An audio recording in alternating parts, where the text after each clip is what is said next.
Bom dia, boa tarde, boa noite. Iniciamos com nossos agradecimentos pela disponibilidade de todos vocês que estão nos acompanhando, de compartilhar, de desfrutar conosco deste momento de reflexão acerca de temas tão valiosos e importantes para todos nós. Estamos aí com uma rodada de reflexões, permitam assim falar, e que dizem respeito a desafios na gestão dos regimes próprios. Alguns desafios, paradigmas, né, que estão sendo aí enfrentados, vicissitudes, dificuldades e acertos que são necessários para o bem de todos nós. Estamos aí no nosso 7º ciclo de palestras do Iperum, é o 7º ano que nós nos encontramos neste mês de julho para reflexões, para estudos, para debates sobre temas da previdência do nosso Estado.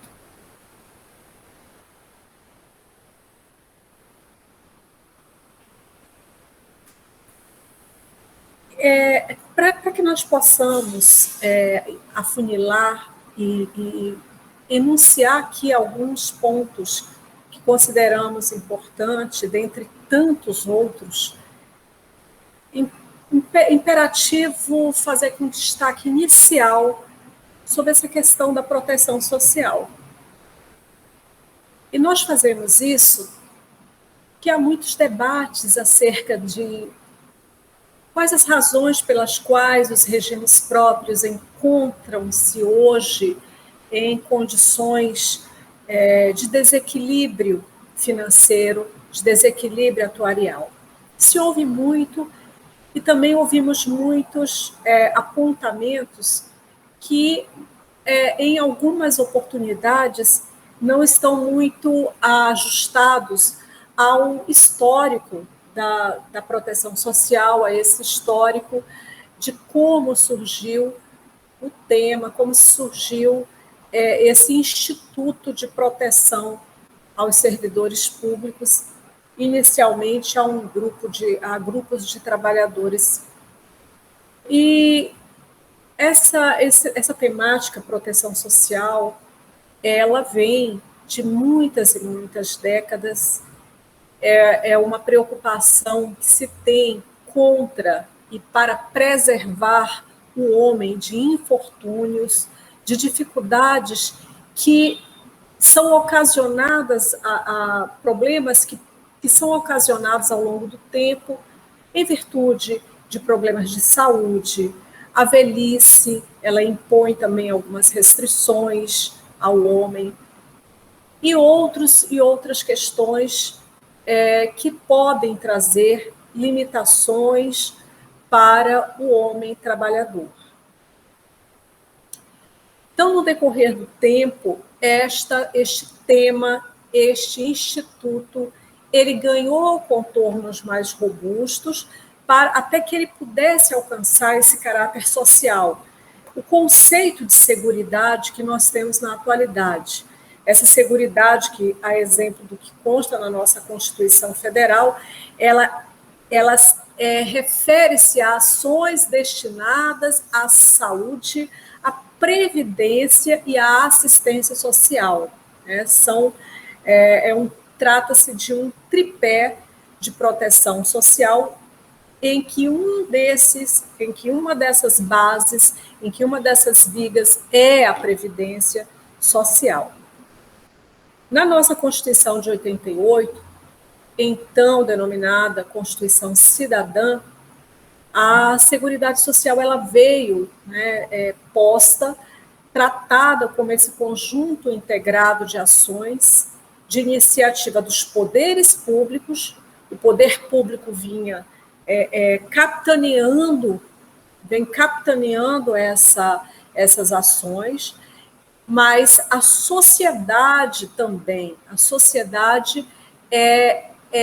protagoniza também este papel, protagoniza também esta ação integrada, este conjunto integrado de ações, que visa o quê? Assegurar direitos relativos à saúde, à previdência e assistência social. É imprescindível o envolvimento do poder público através das suas respectivas autoridades, mas é imprescindível a participação da sociedade, a participação não só dos grupos interessados, no caso dos regimes próprios dos servidores públicos efetivos, mas da sociedade em geral, já que qualquer desafio, qualquer risco que possa abalar o equilíbrio fiscal dos entes federativos serão suportados, podem ser suportados num eventual desequilíbrio pela sociedade como um todo, tratando-se essa sociedade de servidores públicos ou não, de grande parte de servidores públicos ou não. Mas o que importa dizer é que toda a sociedade, ela deve se envolver com este tema. Quanto ao tema específico do regime próprio de previdência social, ele é um tema ainda pouco amadurecido, e digo isso em virtude das relações que eram estabelecidas da base em que os regimes próprios anteriormente eram fundados. Não havia uma base de contributividade, a relação não era uma relação em que se era estabelecida na base da contributividade e da solidariedade, especificamente no sentido que ela tem na atualidade. Mas a relação que era estabelecida para a concessão de benefícios, de eventuais benefícios, era uma relação trabalhista, uma relação meramente estatutária, uma relação de trabalho, e não uma relação de contributividade.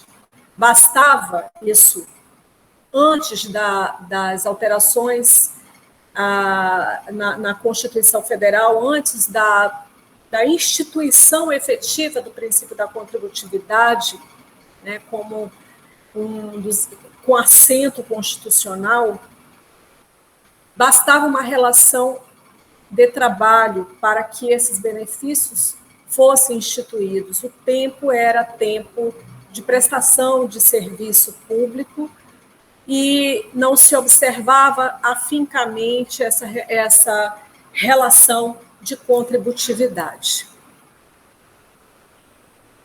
Atualmente, os regimes próprios, eles já possuem uma regulamentação, já há uma devida regulamentação, existem regras específicas para a aposentadoria e o controle que é imprescindível, como uma contabilidade específica para os regimes próprios, o sistema, a análise atuarial, toda a forma de trabalhar, todo o contexto de trabalho, de concessão, regras, eventuais modificações legislativas, elas devem sempre estar pautadas em estudos atuariais.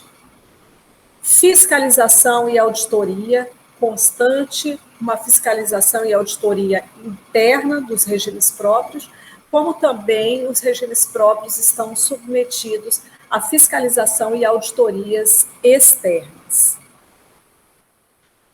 Tudo isso porque a sustentabilidade é um dos temas centrais para todos os gestores dos regimes próprios, é um grande desafio na gestão dos regimes próprios, que, como não é novidade para nenhum de nós, enfrentam muitas dificuldades para sustentar atualmente e, a longo prazo, manter, né, os benefícios, pagamentos de benefícios. Com as alterações, uma das alterações muito bem-vindas, dentre tantas, com a emenda constitucional 103 de 2019, foi a clara delimitação do papel dos regimes próprios, a que os regimes próprios estão destinados. E aí o legislador, o constituinte, veio e disse que os regimes próprios ficam obrigados e são responsáveis pelo pagamento das aposentadorias e pensões por morte, afastando de vez qualquer tipo de pagamento de outras despesas que eventualmente estivessem sendo pagas pelos cofres do regime próprio, da unidade gestora do regime próprio. Então, isso trouxe com bastante clareza e afastou qualquer tipo de discussão em torno deste assunto. Mas discutir o tema sustentabilidade, ele é importante, ele deve ser amadurecido, porque a Previdência é um dos sustentáculos, né, da Seguridade Social. É um direito social e para que a Previdência, para que o Estado, né, para que a sociedade possa receber, né, o resultado deste direito, né, possa receber seus direitos sociais como um todo, não só os servidores, é necessário que toda a estrutura estatal, aí eu me refiro não só a estados, municípios, Distrito Federal como um todo, também estejam funcionando de forma equilibrada, né? Que o Estado tenha condições de manter as aposentadorias, as pensões, né, dos servidores públicos, mas também a manutenção das políticas públicas essenciais, como saúde, educação, segurança pública, e possa também fazer investimentos na infraestrutura dos estados, dos municípios e do Distrito Federal. Os planos básicos de previdência que nós temos, regime geral de previdência, né, o regime próprio de previdência social, e temos aqui um plano complementar. O plano complementar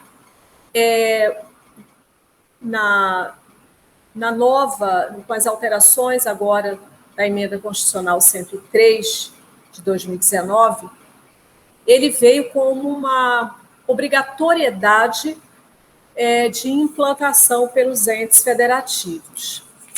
Rondônia, desde 2013, já havia instituído a sua legislação, embora o texto constitucional não trouxesse como uma obrigatoriedade, mas como uma possibilidade. Entretanto, Rondônia percebeu que era importante a instituição deste plano de previdência complementar como uma das medidas de equacionamento do seu déficit, do déficit da Previdência Estadual. E avançou, já está instituído. Desde 2018, os servidores que ingressaram após a assinatura e a publicação dos planos de previdência complementar, do plano de previdência complementar do Estado de Rondônia, eles já estão, né, incluídos nessa nova sistemática, ou seja, estão pelo regime próprio, eles ficam limitados quando do recebimento de seus proventos de aposentadoria, limitados ao teto do regime geral, e tem a opção de ingressar também no plano de previdência complementar ofertado pelo Estado de Rondônia. Atualmente, com as alterações da emenda constitucional de 2019, este verbo que antes era um verbo poderá, era permissivo, ele não obrigava os entes, ele passa, com a alteração constitucional, a ser obrigatório. Os entes deverão adotar plano de previdência complementar para os seus servidores, e o prazo que foi dado pelo Constituinte vence agora no ano de 2021, no mês de novembro, em que todos os entes devem, estar com estes planos de previdência complementar instituídos e já em funcionamento. Então, é importante que todos os regimes próprios, e eu acredito que todos já estão implementando aí, adotando as suas medidas, porque o nosso tempo é muito curto para aqueles que ainda não o fizeram. Mas existem alguns pontos interessantes nesta relação do servidor público com o plano de previdência complementar, que o distingue do plano básico do regime próprio de previdência complementar. Porque o RPPS, o plano básico do regime próprio, ele é obrigatório, é compulsório. O servidor, no momento em que ele ingressa no serviço público, ele obrigatoriamente já está inscrito, já passa a ser contribuinte do regime próprio. No caso da complementar, este regime ele tem caráter, como o nome bem diz, complementar. O servidor aí vai fazer a opção, porque a relação é uma relação contratual, não é uma relação compulsória. O servidor vai contratar esse plano de previdência, ele é facultativo para o servidor e é organizado de forma autônoma em relação ao regime geral e ao regime próprio. Não pode a unidade gestora do regime próprio, nem pode a unidade gestora do regime geral, que é o INSS, gerir o plano de previdência complementar. Cada um vai cuidar da sua tarefa. Não pode haver essa mistura de atribuições, até porque na opção do ente federativo, o ente que optar, por exemplo, por criar a sua própria instituição de previdência complementar no âmbito do seu município ou do seu estado, ele vai ter que ter uma estrutura própria para isso, seja uma fundação, por exemplo, ele vai ter que ter sua própria governança, vai ter que ter, no mínimo, uma diretoria executiva, conselho deliberativo, conselho fiscal, e tudo destinado à governança dessa previdência complementar.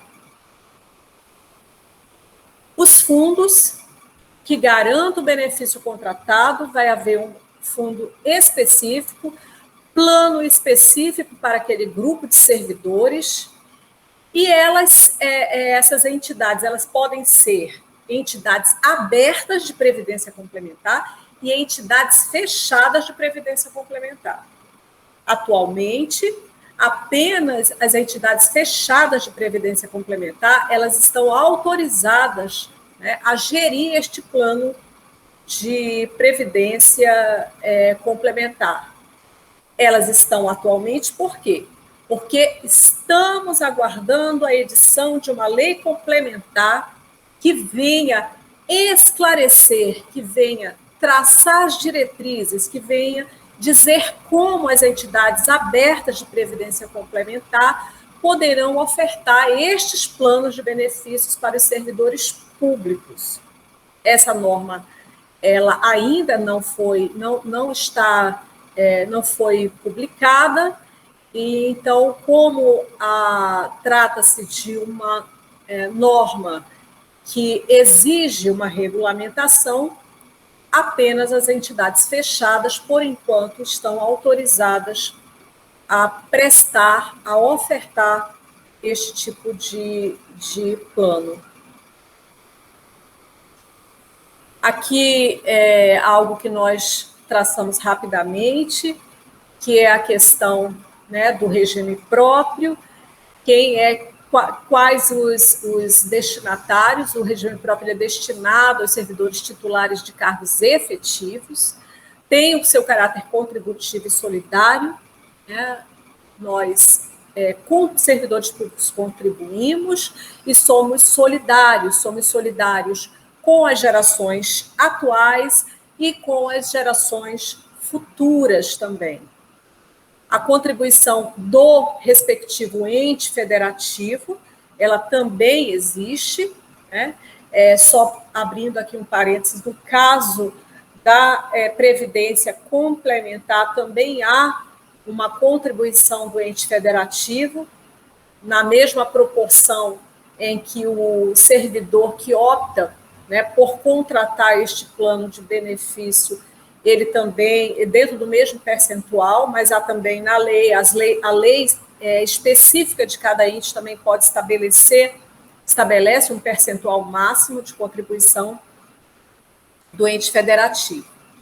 No caso do regime próprio, existe isso, o ente federativo, ele também contribui, e a contribuição, ela pode, ela inclusive pode ultrapassar, e temos inúmeros exemplos de que ultrapassam em grandes percentuais a contribuição do servidor. E todos esses critérios, eles devem estar pautados no equilíbrio financeiro e atuarial. Todas as deliberações, elas devem estar pautadas na busca do equilíbrio financeiro e atuarial. Mas do que nós estamos falando? Inicialmente, nós precisamos delimitar o seguinte, que para a busca dessa sustentabilidade dos regimes, a garantia de participação dos servidores nos órgãos de deliberação, nos órgãos deliberativos dos regimes próprios, ela é de fundamental importância. Vimos lá no início o quanto é importante a participação da sociedade dos servidores nesse contexto. Então, é inafastável o comprometimento que todos devem ter com o tema. A exigência de constituição de reservas, havendo recursos monetários que estejam superando os gastos mensais, o que devemos fazer com esses recursos? Essas reservas, esses valores, eles devem ser investidos no mercado financeiro, observadas regras de ordem nacional previstas e que são aplicadas a todos os regimes próprios, diretrizes como as do Conselho Monetário Nacional. Por isso, a importância da profissionalização na gestão dos regimes próprios, e que nós vamos fazer um apontamento muito breve daqui a pouquinho. A estrutura organizacional de recursos humanos, ela é uma estrutura organizacional mais sofisticada, porque o regime próprio delibera sobre investimentos no mercado financeiro, o regime próprio faz estudos atuariais, o regime próprio deve se dedicar a um trabalho mais diferenciado de contabilidade, porque há um roteiro, uma especificação contábil definida para os regimes próprios. Isso tudo com o objetivo de atender sua atividade finalística, que é o pagamento e a manutenção, né, dos pagamentos dos servidores, das aposentadorias e pensões por morte para os seus segurados. É a proteção social, né, final, é este o objetivo. Para isso, como já falamos, a instituição de conselhos, como o Conselho de Administração, o Conselho Fiscal, né, com a participação dos servidores, e a instituição, né, efetiva de uma unidade gestora, uma única unidade gestora que venha gerir todos as concessões e pagamentos de aposentadorias e pensões de todo e qualquer servidor público do ente. Não importa de qual carreira, de qual poder nós estejamos tratando. Todos devem estar sob a análise, né, dessa unidade gestora, que deve ser estruturada, profissionalizada, para gerir muito bem esse grande sistema previdenciário. E o equilíbrio financeiro e atuarial, que nós falamos que é um princípio, né, basilar dessa estrutura previdenciária, que deve ser observada, que tem assento constitucional e que, segundo, né, se acentuado por doutrinadores, e eu gostaria de mencionar um trabalho que foi feito pelo Narlon Gutierrez, que é o Narlon Nogueira Gutierrez, que é o secretário de Previdência, o atual secretário de Previdência do Ministério da Economia. Ele tem uma obra que trata do equilíbrio financeiro e atuarial, e ele defende, né, que este princípio seja alçado a uma política pública essencial do Estado, tal qual é a da saúde, da educação, segurança pública, enfim. E me filio ao seu posicionamento, porque, efetivamente, se nós não tivermos condições, se o ente federativo não tiver condições de manter o equilíbrio, se não buscar saídas de equacionamento para os déficits financeiros e atuariais do sistema, dos diversos regimes próprios, os recursos monetários que seriam vertidos para a saúde, para a educação, deverão ser direcionados, se não todo ou muito parte dele, para o pagamento das folhas, dos proventos de aposentados e pensionistas, sob pena ou de faltar com o pagamento dos aposentados, pensionistas e dos servidores em atividade, ou de prejudicar frontalmente, gravemente, a execução de políticas públicas como a saúde, né? Então, o equilíbrio financeiro representa o quê? Garantia da equivalência entre os ativos e receitas auferidas e as obrigações do regime próprio em cada exercício financeiro. Ou seja, o equilíbrio financeiro é atingido com o que nós arrecadamos, acrescido dos recursos acumulados no sistema, aqueles recursos que são investidos no mercado financeiro, por exemplo.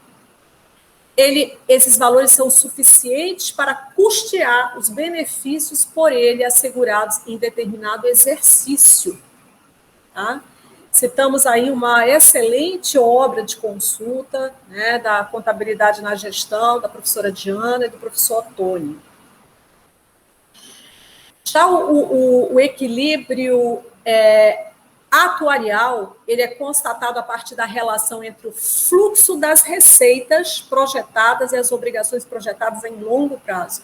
É uma análise mais a longo prazo e que todos os regimes próprios, eles precisam, né, ter essa avaliação. Quanto que eu vou precisar, quanto que o ente federativo, e é importante deixar claro que este estudo atuarial é um estudo do ente federativo.